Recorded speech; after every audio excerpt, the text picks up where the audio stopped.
Support for Digging Deeper comes from the Penn State Alumni Association, connecting alumni to the university and to each other. The Alumni Association is powered by pride. Learn more at alumni.psu.edu. And from viewers like you, thank you.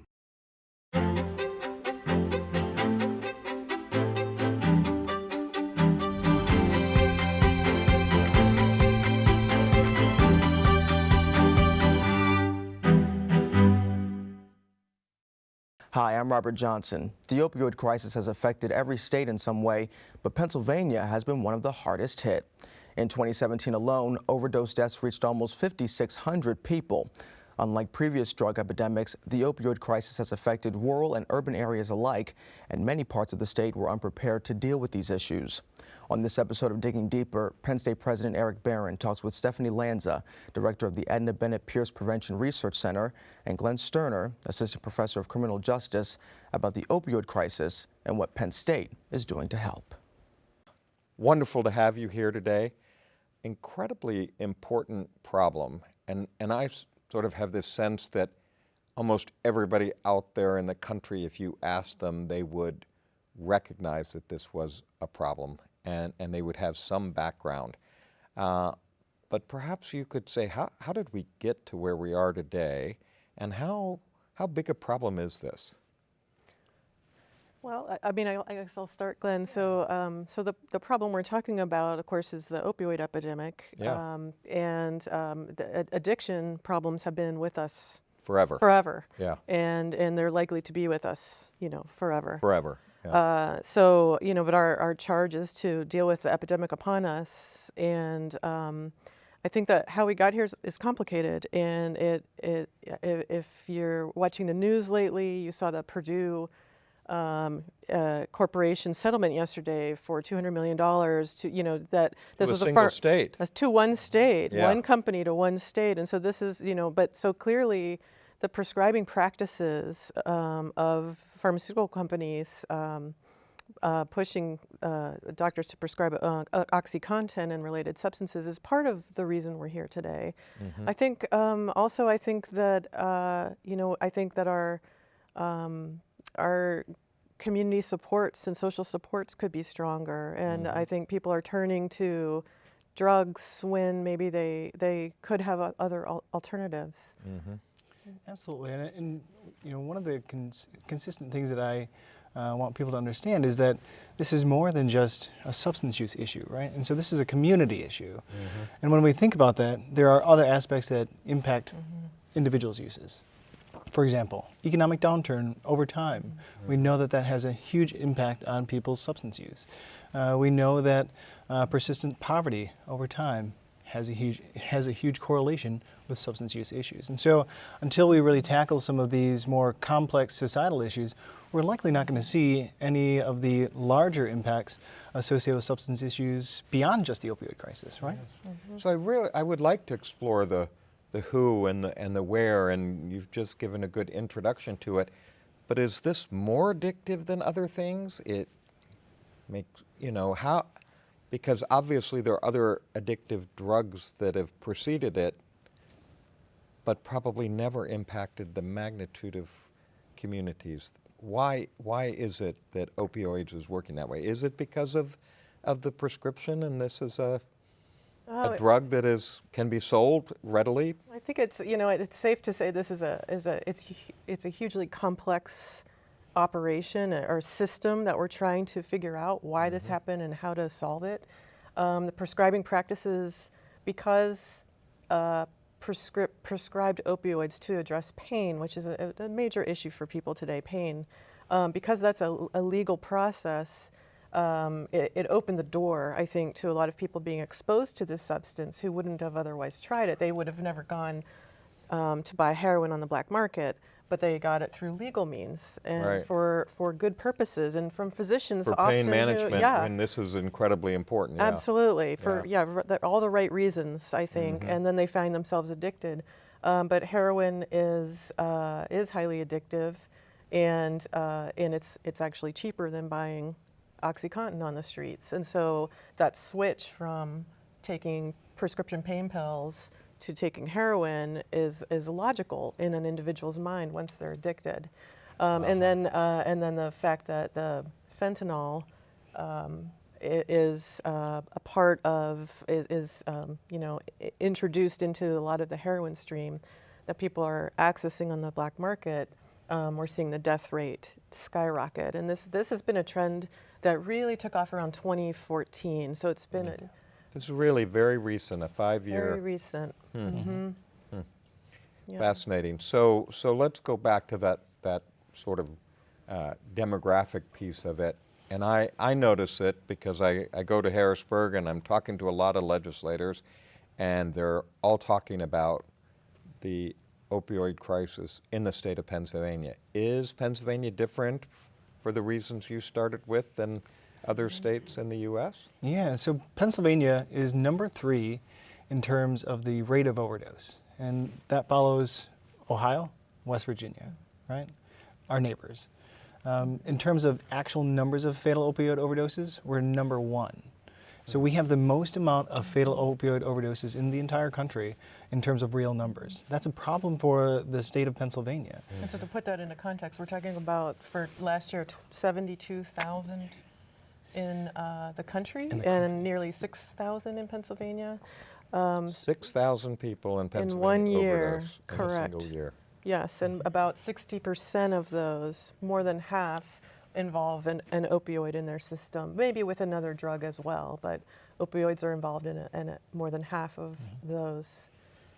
Yeah, it's a serious issue because we are not just seeing this issue associated with opioids, but an influx of other substances as well. And so when you start to see fentanyl being added into cocaine streams, when you see fentanyl being added into methamphetamine, you have now an interesting intersection between other illicit drugs and the opioid crisis that is really creating a substance use issue rather than just an opioid crisis. So those states, some might have said Rust Belt, or ones that are a little bit slower in terms of economic recovery, and so the feeling is there's a direct tie with the economics of a state and substance abuse. Yeah, absolutely. I think the economics of a state and that can lead to problems with substance use disorders in many ways. One being, it may be through a mental health challenge with dealing with economic struggle and that sort of thing. But then also, I think the drug trafficking networks are smart, and so I think we're dealing with probably being, a target area in these states of Ohio, West Virginia, Pennsylvania. Mm-hmm. And so the supply is high and the demand is high. And so it's sort of a perfect storm to address. Exactly. Yeah, absolutely. So one of the other things that I would suspect that people would say is that drug addiction and some of the other drugs you've mentioned, that's an urban problem. That's an inner city problem. Mm-hmm. That's a I have no hope problem, perhaps. Is this an urban problem? It's both. It's both. And it's essentially at this point an entire community problem. So we have seen over time that rural spaces have increased in their fatal opioid overdoses at a greater rate than some of our urban areas. But we do know that both urban and rural spaces, as well as suburban spaces, are affected by this equally. And in some cases, when we see in our urban spaces, it actually is disproportionately greater as far as terms of actual overdoses happening in those areas. So while we see this issue as potentially an urban issue, we do know that it affects our rural spaces, it affects our communities across the entire Commonwealth. And so it's important for us to not think of this as rural or urban, but both, and to really think about it across our rural spaces. One rural space is not exactly like another rural space, right? Yeah. And so we need to make sure that we're really keen to understand differences in the different substances that are affecting these places. So for example, in northern Pennsylvania, you might see more issues associated with methamphetamine, whereas in southwestern Pennsylvania, we're having greater issues with fentanyl and opioids. And so understanding the different types of substances infiltrating these communities really helps us to address the issue more appropriately. So you used the word, it's a community problem. Does that mean I'm walking into a town and a huge portion of the population is, what do you mean by community problem? Well, from understanding it as a community problem, we recognize that one sector is not going to solve this crisis alone, right? So police are not going to solve this by arresting everyone, right?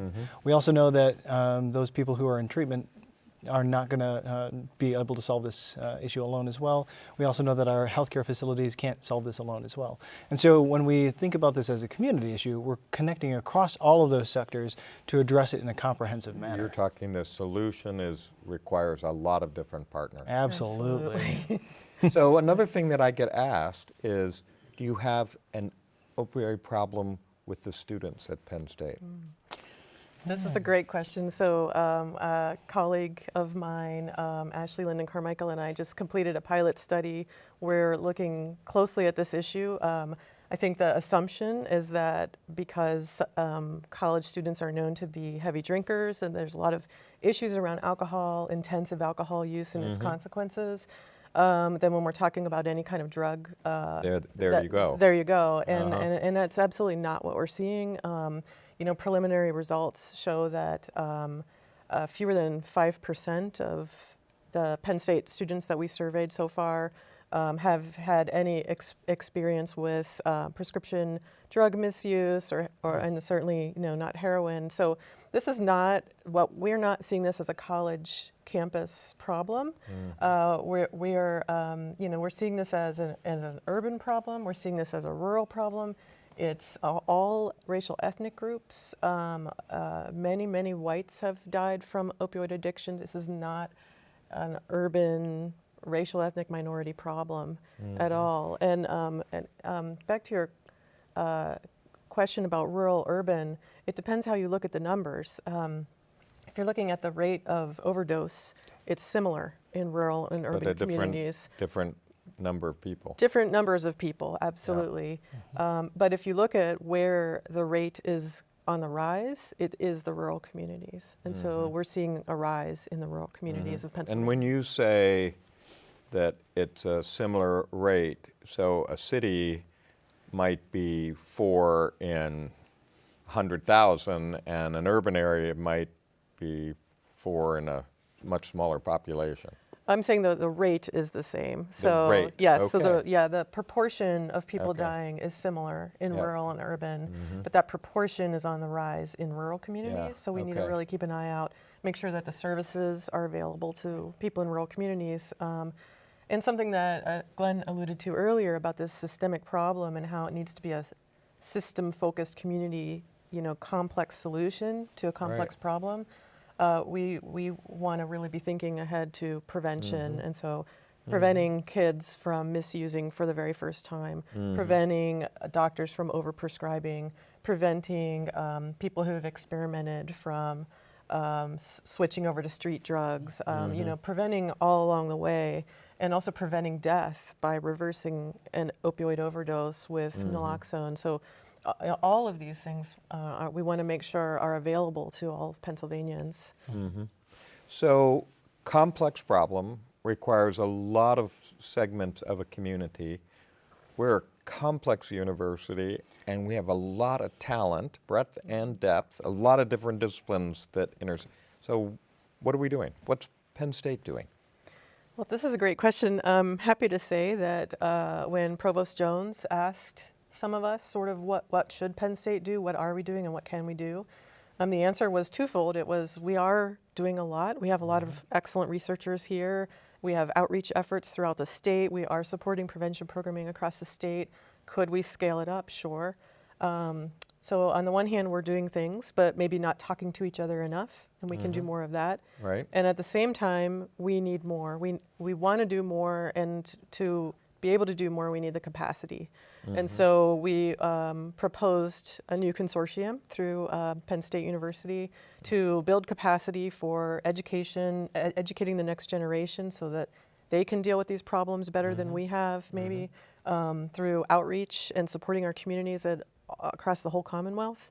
And importantly, the innovative, cross-cutting, interdisciplinary research to address these complex problems. So the initial consortium, what disciplines are involved? Yeah, Many. many. All are welcome. And so, so for an example, one of the things that the provost agreed to fund was the 12 new faculty hires. And our intent, and I believe we will succeed, is to hire 12 faculty members from 12 different colleges or campuses. And so, and that's going to add to the lifeblood that we already have here. And so this is designed to be multidisciplinary. And so we're recruiting in the departments of biobehavioral health, in sociology and criminology, neural and behavioral sciences at Hershey Medical Center, and then 2 other departments at this time as well. And we have an open call for the second year to recruit faculty from additional departments, and we're hoping that we'll be able to recruit people in engineering and information science and technology and Education, communication. Absolutely, all of those, and not just at University Park, but everywhere. Because literally, this is the only way. This is the only way to deal with such a complex problem. I think so, and we need, when we get those people in place, we all need to talk and stay focused, and so that's part of the goal of the consortium as well. So describe what your piece is in this big consortium. Well, okay, so this year I'm the interim director of the consortium. So, the my mission, my charge has been to launch this consortium for the university, and with an advisory board that has been constructed to be incredibly diverse, cross-cutting in terms of discipline, focus, and active. And so we've formed that board. It's the advisory board has about 17 faculty members. Glenn is one of them, and so we're working on this together to solve problems. We getting the word out, building a way to communicate, launch an annual conference, and so that this is the getting it out of the gate year. Glenn has a different role this year? Yeah, it's been really wonderful to be a faculty member associated with the consortium, and Stephanie's done a really great job of leading us from across the entire Commonwealth. And frankly, that's one of our largest strengths as Penn State, right? So we are the only institution in the entire Commonwealth of Pennsylvania that touches every single county, whether that's through extension or whether that's through our Commonwealth campuses or our outreach experiences. And so there's a large opportunity for us to engage Commonwealth campus faculty members like myself. I'm at Penn State Abington in criminal justice.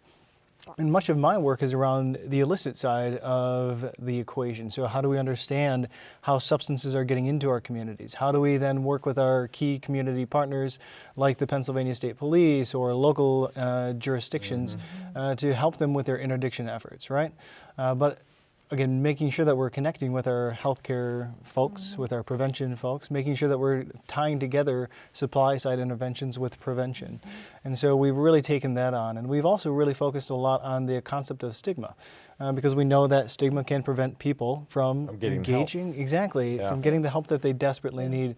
And it can also affect the people who might be supporting those folks who are, dealing with a substance use issue. And so the more that we can help to dissuade people from thinking of this as a moral failing and recognize that this is a medical condition, the better that we'll be to make sure that we can address this from a comprehensive manner, from across criminal justice to sociology to healthcare sciences, all across the entire system, and making sure that we can maximize our impact across the Commonwealth. And is this a larger focus on prevention just because it's so hard to get someone back once they've gone down that path? I would say no. I'd say recovery support is absolutely critical. We should have hope for it. It's just 100%. this. I think so. Need it ahead of time. Yeah, I mean, I'm trained as a statistician. I'm driven by the numbers, and if you look at the pipeline toward addiction of any substance, and we're focused on opioids today for good reason. The pipeline is huge, and the number of Americans first experimenting with an opioid with a prescription pain pill that they don't need but they want to take. The number of Americans first trying heroin, they're huge. And so just addressing people who are overdosing and trying to help them, It's just never gonna. it's not enough. And so Yeah. we have to reduce the pipeline, and we have to do it all. And that's the overwhelming piece part of the it. reason why I asked was because I saw a little bit of some Hershey research where they said someone who was cured of an addiction, just seeing the pill Can trigger. can be a trigger. Absolutely. And have them headed, and I thought, okay, this is a rather profound thing if you're always sort of under threat in some way. Yes, so we've recently had a project with myself and Bo Cleveland here at University Park with folks at Hershey, Scott Bunce and Roger Meyer, and we were studying individuals, adults who were in recovery from opioid addiction, and we're studying their brain and their brain's reaction to drug cues, and studying their sleep and their moments of stress, and with the idea that there might be technical solutions, medical solutions beyond just medical assisted treatment that we could use to bolster supporting these individuals as they recover. Yeah, fascinating. I'm so glad that Penn State is focusing on this, and that the two of you are here and looking at it in such a serious way. Very serious problem, and a big one for Pennsylvania and the nation. Thanks so much for being here. I would love to have asked you more questions, but we're thrilled for the investment that Penn State is making in this area. I am too. I am too. Thank you for your time. Thank you.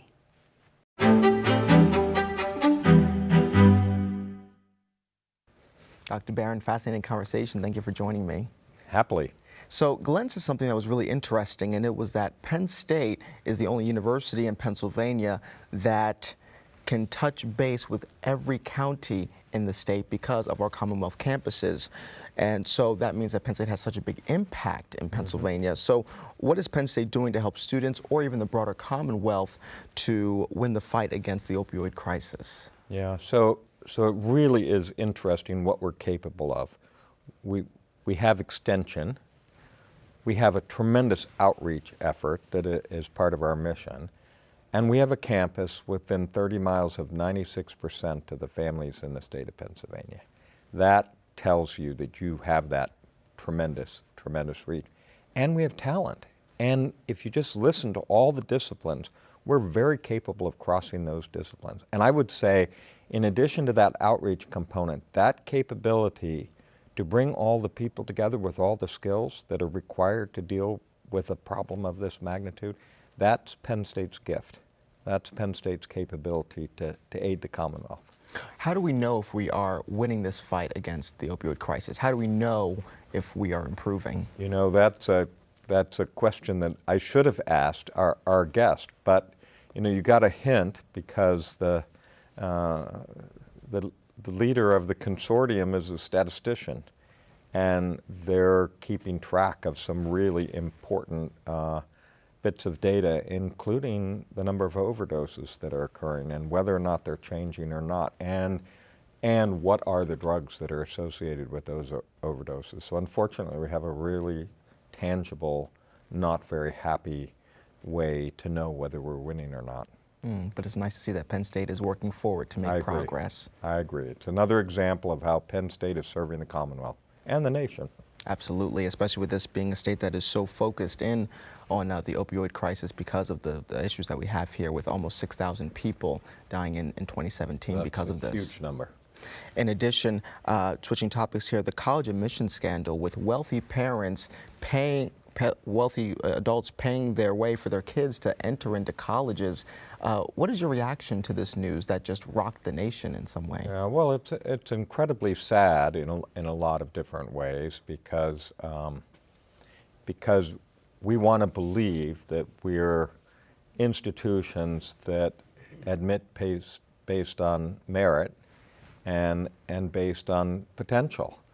And so when you see the system being thwarted and people making money off of that, it's just really disconcerting. And And of course, we immediately go back and say, well, Penn State, could this happen here? Now, if somebody is out there helping someone cheat on an SAT test or something else, that would be a problem because we might not know it, and it's very difficult to figure out. But our admissions at Penn State is designed to have a firewall.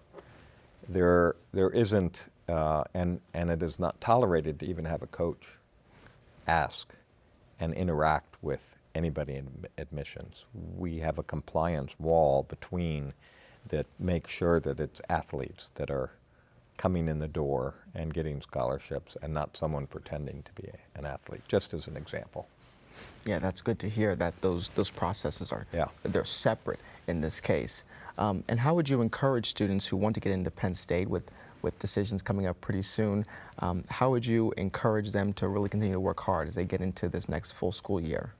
So students that are already admitted? Students that are admitted or are going to be admitted. Yeah, so the key to success is to become engaged as a student, to do the worthwhile things that add to your resume, that have you join a peer group that is doing the same thing.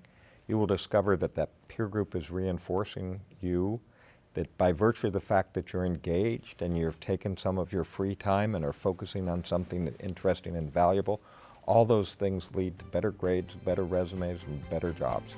I remember you said that my freshman year. I remember that to this day, still the same Yes, answer. and you're a very engaged student too, so it's good. Good to be here, learned a lot from it. Yep. Thank you so much, Dr. Barron. Sure thing. Support for Digging Deeper comes from the Penn State Alumni Association, connecting alumni to the university and to each other. The Alumni Association is powered by pride. Learn more at alumni.psu.edu. And from viewers like you, thank you.